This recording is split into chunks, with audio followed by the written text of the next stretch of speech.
I'm glad that Nigeria is one of the first pioneering countries to embrace the INFF. I'm also excited that the government brought together both private and public sector to design the INFFs, and that has really guided the government in how to mobilize resources from both the public sector and the private sector. We've seen the government design an action plan that they are piloting and implementing in terms of tax revenue. We have 3 subnationals that are implementing on how to increase revenue from taxation, and the government is working with the Federal Inland Revenue to increase its tax revenue collection and digitalizing the process, which will make tax revenue collection more efficient and effective. On the private sector side, the government has identified areas for partnership with a private sector. I think about 22 opportunities have been identified. And one of them is working with organizations like the Impact Investors Foundation in designing innovative financial vehicles that positions, public institutions, private institutions to put in capital towards impact and impact investment.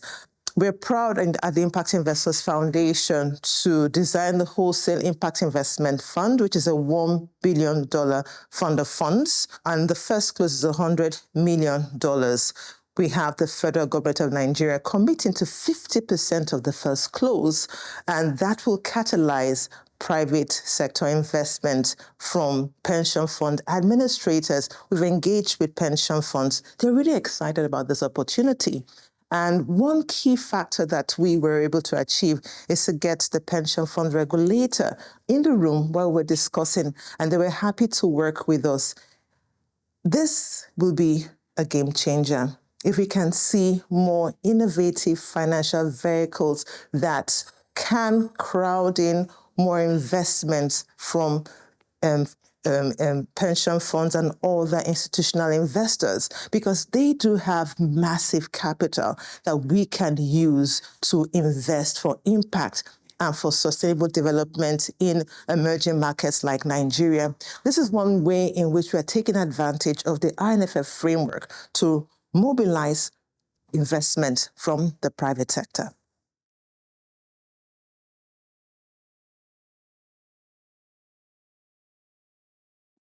I think research did show that we were able to mobilize about $15 million in 3 sectors, healthcare, agriculture, as a result of the INFF. We were also able to mobilize about $1.7 million, small, but it is a great start, through the Deal Source Africa platform, which we designed in partnership with Impact Invest in Ghana to provide early-stage financing to impact ventures. These are some of the early wins that we are seeing happening. What do we want from the government? First and foremost, we want an enabling business environment, an environment where businesses can carry out their operations in a way and manner that they can scale. That's one of the things we want government to do. Secondly, regulations. We want the right regulations that will ease business and reduce the barriers for the ordinary business person to operate in an environment where we have harsh macroeconomic dynamics. It's so important that we have government, playing their role. No other person can do that. We want the government to do that.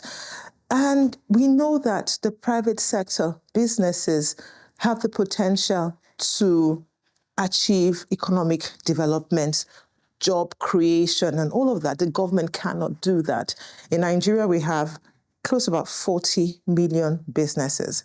So if one business is able to employ 2 persons, that in itself is, you can do the numbers yourself. So how will the government support businesses? Create the environment, enable them, have the right regulations, support them, create mechanisms where the market is efficient to provide them access to finance. That's one of the huge problems we have in our markets. And not just any kind of finance, the right finance to scale. We need catalytic financing for MSMEs in Nigeria. And organizations like the Impact Investors Foundation are proponents of such conversations, making the linkages, connections with both public and private sector to unlock such opportunities, unlock catalytic capital, particularly from sources like foundations, philanthropy. Philanthropy can be put in such a way that they are strategic in scaling commercial capital. I will give kudos to the Nigerian government so far. We are at the second phase of the INFF process. Recommendations have been made to take into considerations the current realities of the country. We are coming to the third phase, and the government is going to set up a fund to implement the third phase process. This in itself would enable the government to be positioned to work with both public and private sector. And some of the reforms as tax, and working with public sector, working with private sector, working with banks, intermediaries to support the government throughout all of this process is what the government is positioned to do. It's an exciting time for us in Nigeria, exciting time for me as a participant in the market. We want the government to work with us, and the future is bright with the INFF and how it's been implemented by the Nigerian government. Kudos to them.